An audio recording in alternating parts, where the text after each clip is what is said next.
વિશ્વ વિહાર ફેબ્રુઆરી 2025. પ્રેરણા ફૂલોની ખેતીની સુવાસ.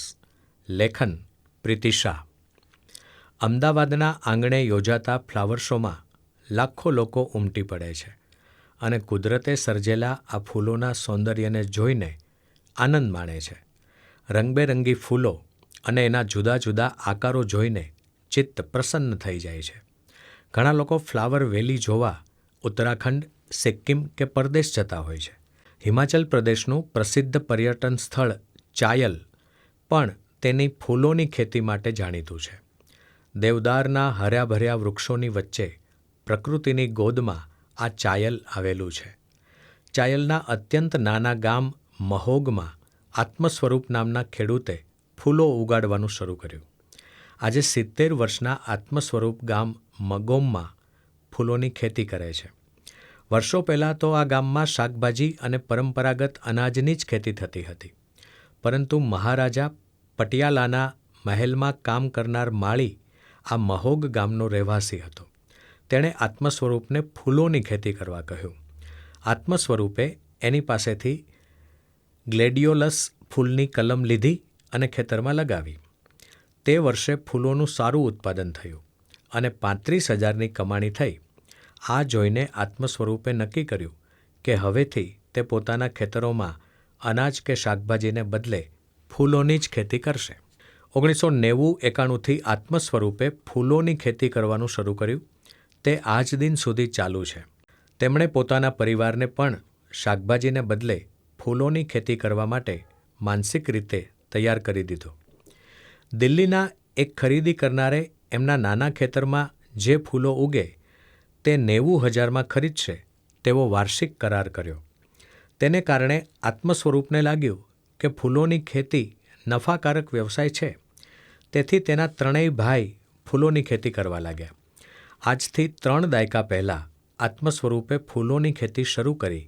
તે વધીને આજે ગામની 85% જમીન પર ફૂલોની ખેતી થાય છે. આત્મસ્વરૂપ કહે છે કે ગામમાં ફૂલોની ખેતી માટે આબોહવા અને વાતાવરણ ઘણું સારું છે, જેને કારણે ફૂલોની ગુણવત્તા સારી દેખાય છે. અહીં કાર્નેશન, લિલિયમ, ગુલદાવરી, ગિપ્સોફિલા, લિમોનિયન અને ગલાદાલુસ જેવા 20 પ્રકારના ફૂલોની ખેતી થાય છે. પટિયાલા મહારાજાના મહેલના બગીચામાંથી જે ફૂલોની દાંડીને નકામી અને ખરાબ સમજીને બહાર ફેંકી દેતા હતા, તેમાંથી આત્મસ્વરૂપ કલમ બનાવીને રોપી દેતા હતા. આ રીતે ફૂલોની ખેતીની શરૂઆત તો કરી. તેનું ઉત્પાદન પણ સારું થવા લાગ્યું. પરંતુ તેને વેચવા માટે બજાર સુધી કેવી રીતે પહોંચાડવા તે સમસ્યા ઊભી થઈ. પહેલાં તો ફૂલોને બસની છત પર રાખીને ચાયલથી 20 કિલોમીટર દૂર કંડાઘાટ પહોંચાડવાનું શરૂ કર્યું.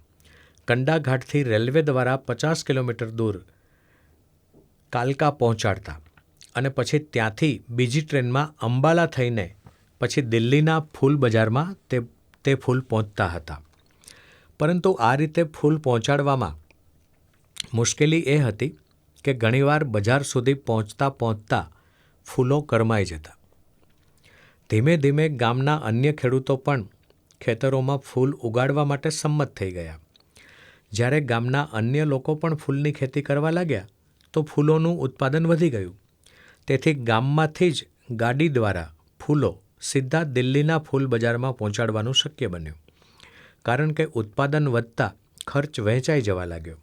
આજે તો પરિસ્થિતિ એવી છે કે દર ત્રીજે દિવસે મોટી લોરી ભરીને ફૂલો દિલ્હી જાય છે.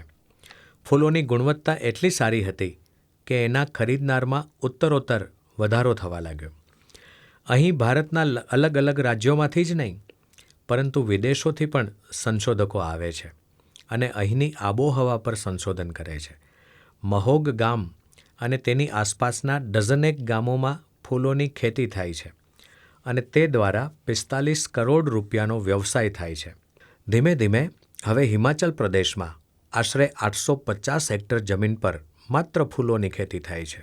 ફૂલોની ખેતીમાં મળતા વળતરને જોઈને જે યુવાનો ગામની બહાર શહેરમાં નોકરી માટે જતા હતા, તે અભ્યાસ કરીને પાછા પોતાના ગામ આવી જાય છે અને માતા પિતાએ શરૂ કરેલા આ વ્યવસાયને અપનાવીને તેને આગળ વિકસાવે છે.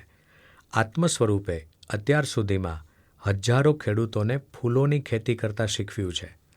મહોગ ગામમાં યુનિવર્સિટીના પ્રોફેસર, ખેડૂતો અને ઘણા ખ્યાતનામ લોકો આ ખેતી જોવા આવે છે. આત્મ સ્વરૂપ જણાવે છે કે શરૂઆતમાં તો ફૂલોને અમે ખુલ્લા ખેતરોમાં ઉગાડતા હતા, પરંતુ એક વખત હોલેન્ડના એક વૈજ્ઞાનિક આવ્યા અને એમણે કહ્યું કે ફૂલોની ખેતી ખુલ્લામાં ન કરતાં પોલી હાઉસમાં કરવી જોઈએ. ત્યારબાદ પોલી હાઉસમાં ફૂલો ઉગાડવાનું શરૂ કર્યું તો ફૂલોની ગુણવત્તા ઘણી સારી થઈ અને ફૂલોમાં થતી બીમારીઓનું પ્રમાણ પણ ઘટી ગયું. ફૂલોમાં આંતરરાષ્ટ્રીય કક્ષાની ગુણવત્તા મળવા લાગી. આત્મ સ્વરૂપ 3 વર્ષ ઇન્ડિયન કાઉન્સિલ ઓફ એગ્રીકલ્ચરલ રિસર્ચની નેશનલ એડવાઇઝરીમાં રહી ચૂક્યા છે અને તેમને ફૂલોની ખેતી માટે 100થી વધુ સન્માન મળી ચૂક્યા છે. હિમાચલ પ્રદેશમાં એક સમયે ટમેટાં, બટેટા, શિમલા મિર્ચ વગેરેની ખેતી થતી હતી. ત્યાં આત્મ સ્વરૂપની સૂઝબૂઝ અને પરિશ્રમને કારણે ફૂલોની જ ખેતી થાય છે, જે હિમાચલ પ્રદેશનો 150 કરોડનો વ્યવસાય બની ચૂક્યો છે. આત્મ સ્વરૂપને હિમાચલ પ્રદેશના ફૂલોની ખેતીના જનક માનવામાં આવે છે.